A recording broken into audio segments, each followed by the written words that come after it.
Welcome to the Deep Dive, where we tackle big questions and unravel complex ideas. Today we're grappling with something pretty fundamental, a paradox that really shapes our modern existence. Why is it so profoundly difficult to believe in God today? Especially when you think about it, for millennia, it was almost impossible not to believe. What changed? What actually shifted in our world? That's the million-dollar question, isn't it? It's this huge cultural, intellectual, seismic shift.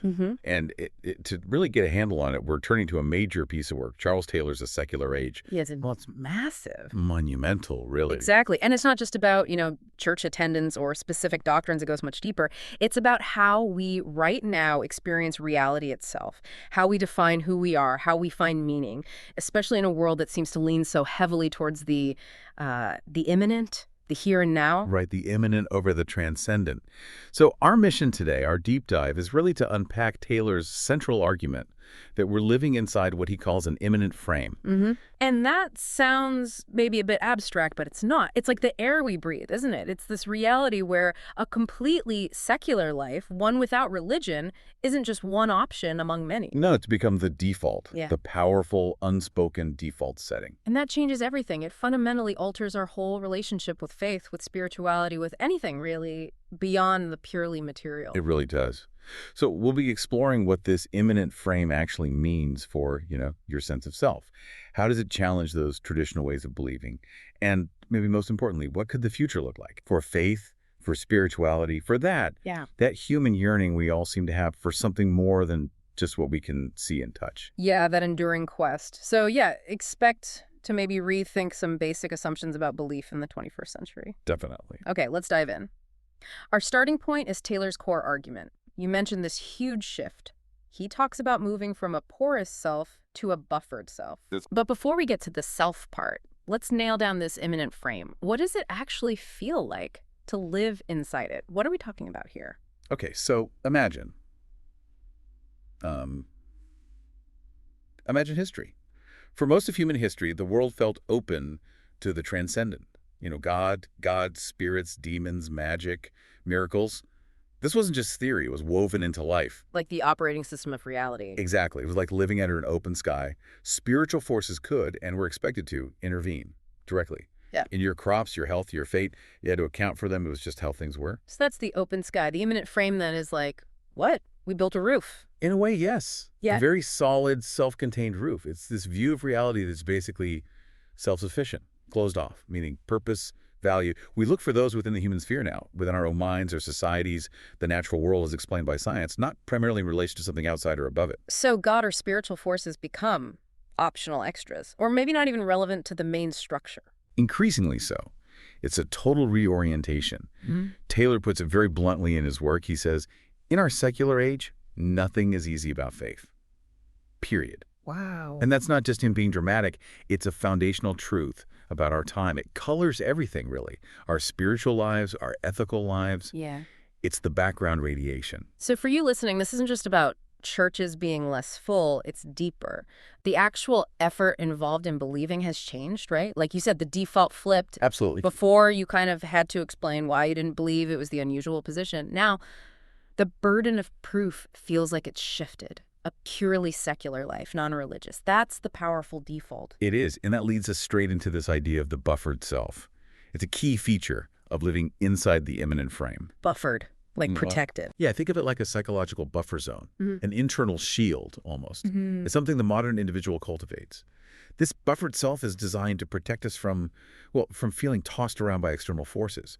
It gives us a sense of being autonomous, self-contained, in control of our own inner world. Okay, so that's the modern self. What was the contract? The porous self. Right, the porous self was permeable, open, susceptible to spirits, demons, divine intervention, omens, curses, you name it. Your feelings, your health, your luck, they could be directly affected by these outside forces. They were active players. So you felt connected, maybe vulnerable to this larger unseen world. Constantly.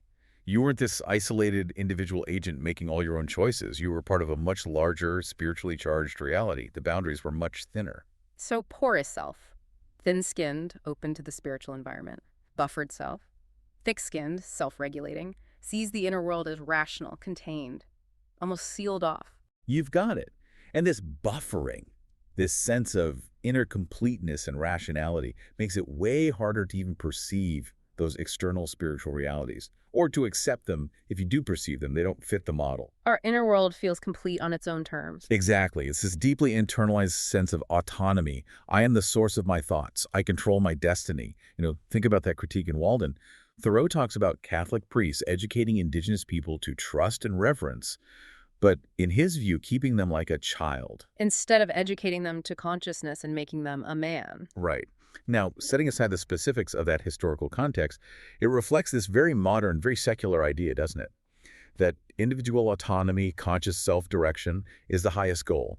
And maybe traditional religious ways could sometimes hinder that self-making. Huh. The buffered self really values that autonomy. That makes sense. But you mentioned earlier, drawing from James Baldwin, this idea that commitment itself becomes dangerous for the buffered self, the danger of their identity. Let's dig into that. Is this just about religious faith? Or does this resistance to deep commitment show up elsewhere? Oh, it's much broader than just faith. That's a really crucial point. Baldwin's insight in The Fire Next Time, that to act is to be committed, and to be committed is to be in danger, especially danger to identity. I think it resonates across modern life. How so? Give us an example. Well, think about careers. People prioritizing flexibility, avoiding being locked into one company or role for too long. There's a fear of being defined by that single thing. Yeah, losing options. Or relationships. The difficulty many people feel in forming really deep, vulnerable connections. True intimacy means exposing the self, maybe changing the self you've carefully built. That feels risky to the buffered identity. So it's like a psychological inertia, a fear that really giving yourself to something, a cause, a person, a belief, might dismantle the self you know. Precisely. It might leave you exposed, changed in ways you can't predict or control. So for you listening, maybe it shows up as hesitating to fully back a political movement you mostly agree with. Or not diving headfirst into a passion because it might, I don't know, take over too much. Right. It's like we guard our autonomy fiercely. And Taylor's point, and Baldwin's, I think, is that this isn't necessarily a personal failing, like weakness. It's structural. It's built into the modern way of being a self. It makes deep transformative commitment genuinely challenging across the board. Okay, so the buffered self guards its identity. And this extends even to how we think, how we process information. Definitely. Look at that idea from Conversations with God, the suggestion that we often don't want to know the truth. You want to know the truth as you understand it. We want truth that fits our existing box. Exactly. It's described as the greatest barrier to enlightenment, this intellectual filtering. We constantly, often unconsciously, sift and select what we let in, especially if it challenges our core beliefs or our sense of control. It's like a cognitive buffer reinforcing the immanent frame. Like our minds have a built-in spam filter for anything that rocks the boat too much. That's a great way to put it. Yeah. And it just shows how deep this buffered state goes. It shapes not just our spiritual feelings, but our whole way of knowing and engaging with the world. It frames our whole landscape. So the stage is set. We're living in this immanent frame, cultivating these buffered selves that value autonomy and self-containment. So what happens when traditional faith tries to engage with this reality? It's not just philosophy, it's a real struggle for millions. Let's pivot to those challenges traditional belief faces now. Yeah, the challenges are huge, and they come from multiple angles. You've got these powerful external critiques, scientific, rational, historical, and then you have these internal psychological barriers that we've just been talking about, stemming from the buffered self itself. Okay, let's start with the external. The rise of science and reason as the dominant ways of knowing. And probably the sharpest voice here, at least in popular discourse, is someone like Richard Dawkins. His view, pretty clearly stated, is that religion offers an impoverished and attenuated vision of the world. Ouch. Compared to science. Compared to science, which he sees as providing a bold and brilliant vision. He basically frames religion as intellectually deficient, almost like a step backwards. He doesn't mince words, does he? I remember reading quotes where he calls God a psychotic delinquent invented by mad, deluded people. Yeah, the rhetoric is strong. And it highlights just how stark that divide can feel. For Dawkins, and for many who share that view, science doesn't just offer an alternative explanation for things. It actively disproves God. That's the claim. It shows why there cannot be a God. Now, if you're deeply embedded in that immanent frame where empirical evidence and rational explanation are the gold standard, this scientific naturalism is incredibly powerful. It just seems to push God right out of the picture, out of the observable, measurable universe. So, For the buffered self, that kind of argument can feel really validating, right? It confirms the skepticism that's already kind of built in. Absolutely. It provides a seemingly objective, scientific rationale for dismissing anything beyond the material. It fits perfectly with the Enlightenment ideal of reason overcoming superstition. But what about for someone who does believe? How does that land? It must feel like being told your deepest reality is just wrong, delusional even. It's a profound challenge. It creates this deep internal conflict. You either have to sort of compartmentalize, double down on faith in a way that feels separate from reason, or you face significant doubt.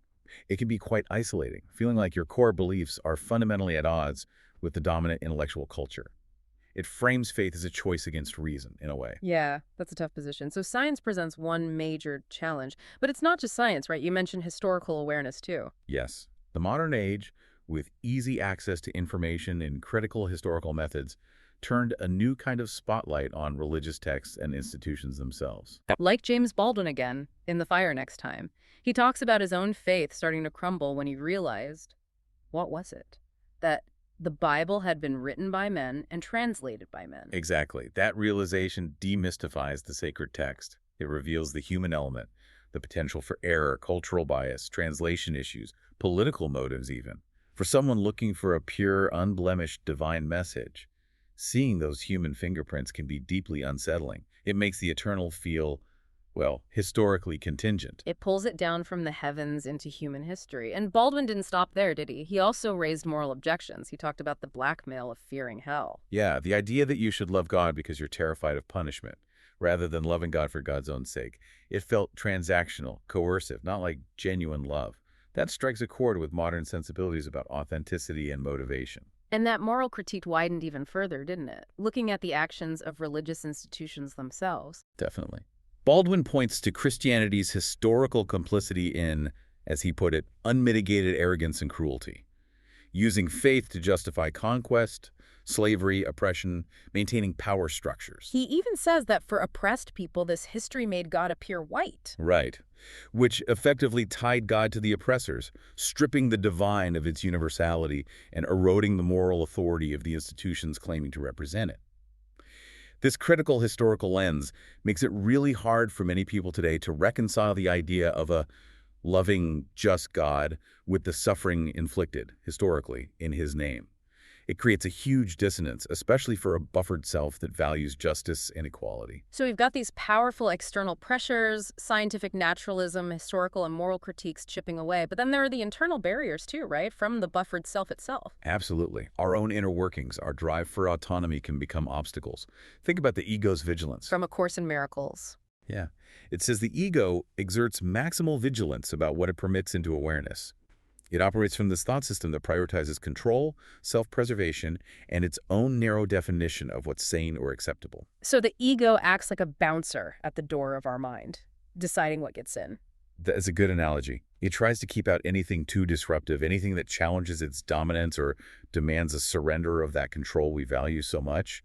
This makes it really hard for radical new perspectives, especially spiritual ones that might require humility or letting go to really get through and take root. It sounds like a self-protection mechanism working overtime, and the text even suggests the ego needs to be challenged, brought to judgment, and found wanting, that without our allegiance, it cannot exist. That implies a real internal battle, doesn't it, against the very self we've constructed. It's a profound internal struggle. It's about questioning that very attachment to the individual autonomous self. And this connects directly to the tension between self-will and divine will. From Theologia Germanica. Right.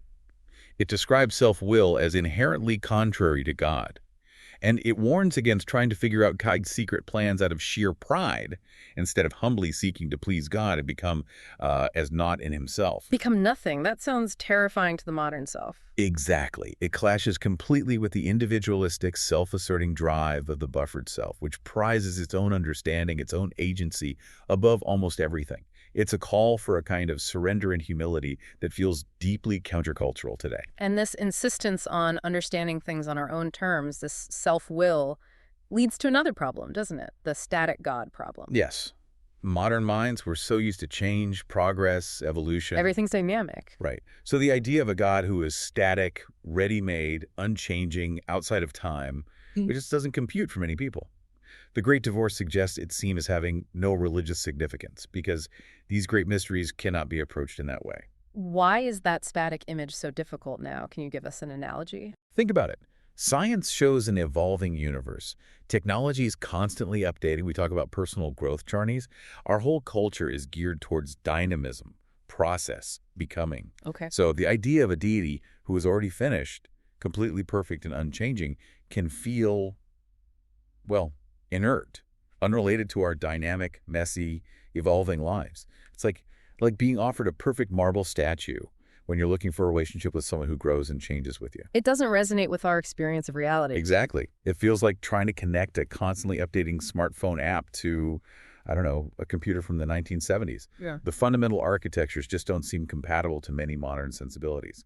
The buffered self wants agency, progress, and evolving understanding, and a static God seems to shut that down. Wow. Okay, so this combination of external critiques and internal resistance, it paints a pretty challenging picture for traditional faith. It really forces a rethink about how people find meaning or transcendence today. It absolutely does. So, if those traditional paths feel blocked or difficult for many, where do people turn?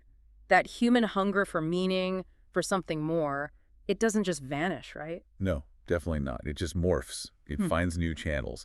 What we're seeing is this incredible explosion of personalized, often non-traditional spiritual explorations. People crafting their own paths. Very much so. Bypassing institutions, bypassing dogma, sometimes even bypassing the idea of a personal God altogether. It's often a very buffered approach to spirituality, seeking it internally through direct experience without needing to submit to an external authority. That makes sense. A classic story that seems to capture this individual quest is Siddhartha, isn't it? Oh, absolutely. He starts by rejecting everything home, status, traditional teachings, to listen only to that divine voice in his own heart.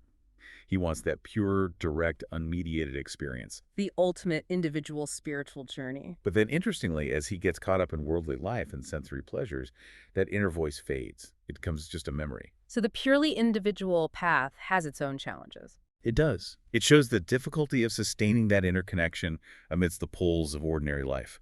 And what's really fascinating is what he feels later. He actually envies ordinary, childlike people for the sheer importance they attach to their lives, their passions, their fears, their loves. He envies their groundedness, their immanent connection. Kind of. He envies their passion and their joys and fears, the happiness of being constantly in love. It suggests that even after seeking the highest transcendent wisdom, there's this pullback towards finding meaning and intensity within the fabric of everyday human life and connection. It's almost like the quest for the transcendent circles back to valuing the immanent, but in a richer way. That's really interesting. Seeking the stars, then finding value back on Earth. This resonates with a lot of Eastern traditions, doesn't it? They often focus less on an external God and more on internal transformation, on consciousness itself. Exactly. They offer paths to a kind of transcendence that doesn't necessarily require belief in a creator God in the Western sense. Take Buddhism.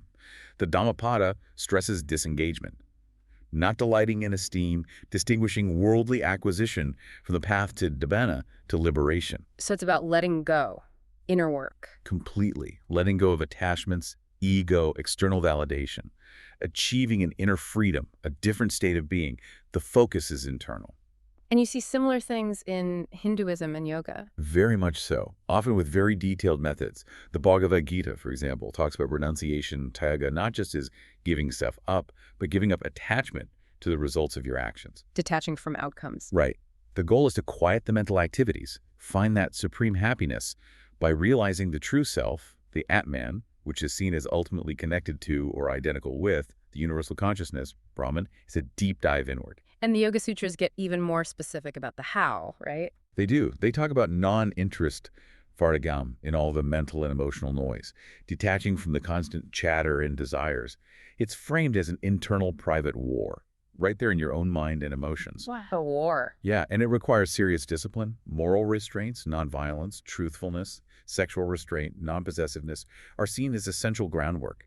It's about systematically dismantling the ego's control, breaking through that buffer from the inside. And Sufism, the mystical side of Islam, takes that inner focus towards absorption. Yes, a complete absorption, purging the heart of all that is not God, achieving total absorption experiencing a transport that goes beyond forms, beyond words.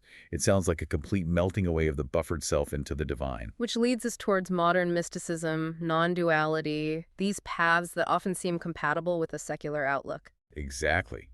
Think about teachings like Punjaji's, focusing on freedom from the illusion of the self. People report these spontaneous experiences, weeping, laughter, just from sheer joy. It emphasizes direct, personal experience over believing doctrines. That really appeals to the modern sensibility. Experience over dogma. Right. But there's a crucial warning here too, isn't there? Waking up highlights the danger of abusive gurus who can twist these concepts, using ideas about fear and attachment to manipulate or harm followers. So even on these individual paths, critical thinking is vital. The buffered self, seeking authenticity, can still be misled. Absolutely essential. Discernment is key. Ultimately, many of these paths point towards a reality that cannot be captured by words or concepts. You have to know beyond knowing. Like that quote from The Power of Myth, "He who thinks he knows doesn't know. He who knows that he doesn't know knows." Exactly. It demands a kind of humility before the mystery, a letting go of the ego's need to have it all figured out and labeled. That's a big step beyond the purely rational, even for a buffered self. It really shows the sheer diversity of how people are searching now. The quest persists, just in new, often very personal forms, focusing on direct experience, even if it means challenging that buffered identity itself. Yeah, definitely. And building on that, another major trend in this secular age is turning inward, right? Engaging directly with your own inner experience, your consciousness, finding transcendence not out there, but in here. Absolutely. Mindfulness and presence are huge here. We already mentioned the Yoga Sutras and their focus on self-purification, getting control of your nature, recognizing flaws, rooting them out. It's a very hands-on, methodical way of working with your inner world. Practical, immanent, yet aiming for something beyond the ordinary state. Exactly. It's all about that deep self-awareness, that internal feedback loop, and it brings you right into the present moment. Which C.S. Lewis highlighted, didn't he? In the Screwtape Letters, he called the present the point at which time touches eternity. He saw it as the place where we have real freedom, real actuality. That's such a powerful idea. It grounds the spiritual not in some far-off heaven or mythical past, but right here, right now, accessible in this moment. And Eckhart Tolle really runs with that idea of the now, doesn't he? He talks about reconciling surrender to the present with our constant drive for progress. Yeah, he reframes it. Surrender isn't just passively accepting things. It's about focusing on the causal level, the quality of your awareness now, making inner peace your priority. He suggests real change, real progress, actually flows from that state of presence and acceptance, not from fighting against reality. So peace now is the foundation for positive change later. That's the idea. It's finding power in the present, not as resignation, but as the fertile ground for real transformation. And you can see how that appeals to a buffered self. It's internal, self-directed, focuses on immediate experience. This sounds linked to the idea of unconditional happiness from the untethered soul. Finding happiness by letting go of yourself. Yeah, letting go of the ego's demands, its conditions for happiness, releasing attachment to outcomes, to desires, even to your own self-image.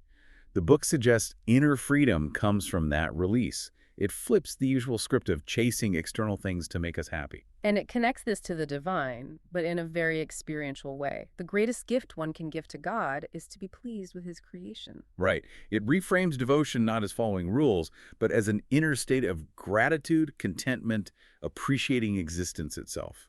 Finding the sacred in simple appreciation, not struggle. Very personal. Now, this next point is definitely more controversial, pushing boundaries. We're talking about ways to access these inner states. How to Change Your Mind talks about psychedelics. Yes. The idea that these substances opened up mental territories previously explored only by religious mystics to essentially mass tourism. A chemical shortcut to transcendent experience. Some would frame it that way. It's fascinating because these experiences often seem to bypass the usual intellectual defenses of the buffered self.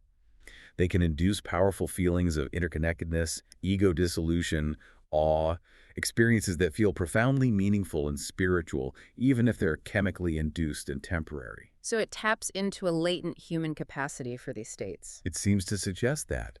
It shows the persistence of the quest for transcendence, even using modern, unconventional tools. It's definitely part of the contemporary landscape of seeking meaning beyond the ordinary.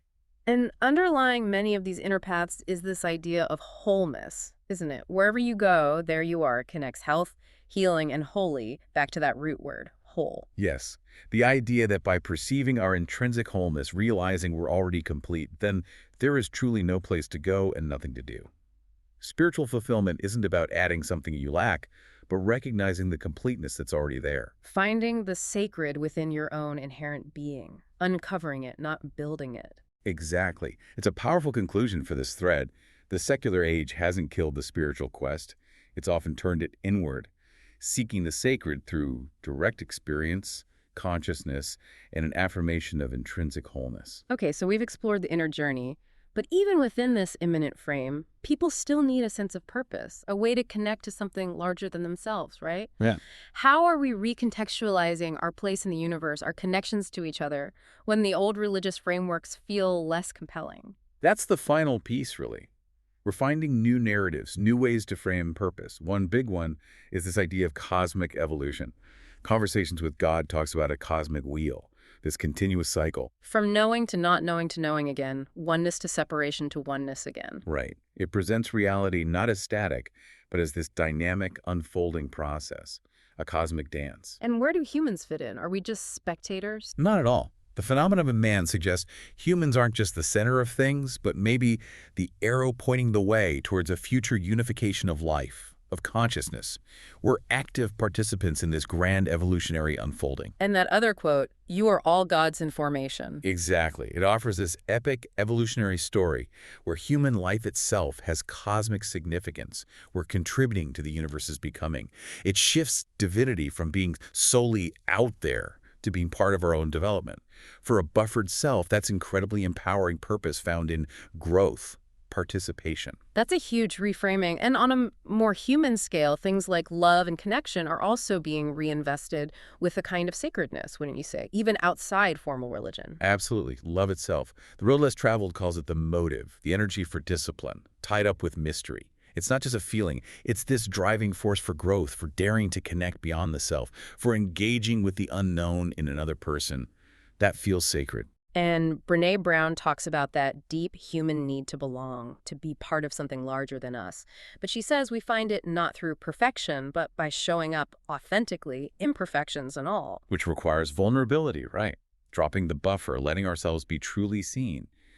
That act of authentic connection can feel profoundly sacred in itself. And this focus on connection naturally leads back to ethics, to morality, doesn't it? How we treat each other. Yes.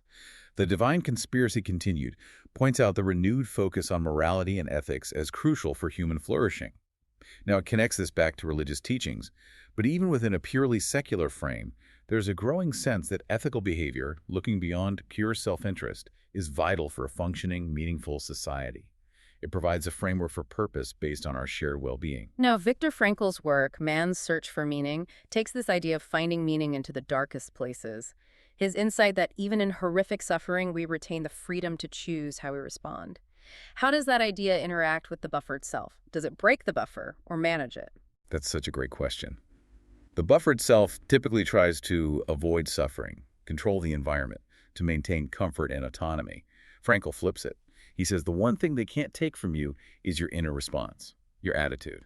Choosing meaning even when circumstances seem meaningless. Exactly. It's not just about coping. It's an act of profound existential agency. It forces you to connect with your deepest values, to create meaning from within, even when the external world offers none. For the buffer itself, it's this radical challenge. Discover an inner core that chooses, that can't be entirely buffered or controlled by circumstance. It's finding freedom through adversity, not just despite it. A real breakthrough. It's finding purpose in the response, not just waiting for circumstances to provide it. That's powerful for anyone, secular or not, owning that inner choice. Absolutely. And finally, let's not forget the enduring power of stories, of mythology.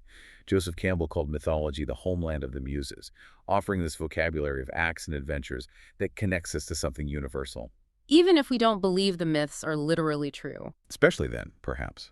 They provide these archetypal frameworks, these narrative patterns that help us understand ourselves, our struggles, our place in the grand sweep of human experience. They resonate deeply. Like tapping into a collective human story. Precisely. Even in a secular age, these universal myths offer symbolic truths, fostering connection and meaning. It's a way for the buffered self to still connect with something ancient and shared, finding meaning in narrative and human experience itself, even without divine revelation. Stories about us, for us. Wow, what a landscape we've covered. From Charles Taylor's A Secular Age, unpacking that immanent frame and the buffered self. How they've just fundamentally changed the game for belief. Yeah, and seeing those intense challenges traditional faith faces, the scientific, the historical, the moral critiques, plus our own internal ego defenses, it's clear believing in God in the traditional sense is, well, it's not the easy default anymore. It's often a very conscious choice made against the grain. But, and this is the crucial part, the quest doesn't end there. We've seen this incredible diversity of new paths people are forging. Personalized spirituality, Eastern wisdom, mindfulness, focusing on inner consciousness, even psychedelics finding a role. The drive for meaning, for transcendence, it's just too strong. It adapts, it finds new expressions. So it seems clear. The form belief takes might be shifting dramatically. The ease of traditional faith might have lessened, but that fundamental human search for meaning, for connection, for something more than just the day-to-day, that seems unshakable. It's part of who we are. The question isn't if we seek it, but how. Which leads us to a final thought, something for you to really mull over after this deep dive. Given that, as one text put it, object and subject marry and mutually transform each other in the act of knowledge, meaning how you look changes what you see, and that man willy-nilly finds his own image stamped on all he looks at. Given that we co-create our reality through perception, Exactly. What personal responsibility do you have right now in actively shaping the transcendence or the meaning that you seek, rather than just waiting to receive it or assuming it's not there? and how might you, as Pretend Miracles puts it, cultivate a mindful allegiance to something beyond your own ego, beyond that buffered self, to navigate this complex, sometimes confusing, but endlessly fascinating secular age we live in? How does your buffered self react to that challenge, the challenge to choose, and maybe even create your own path to the sacred?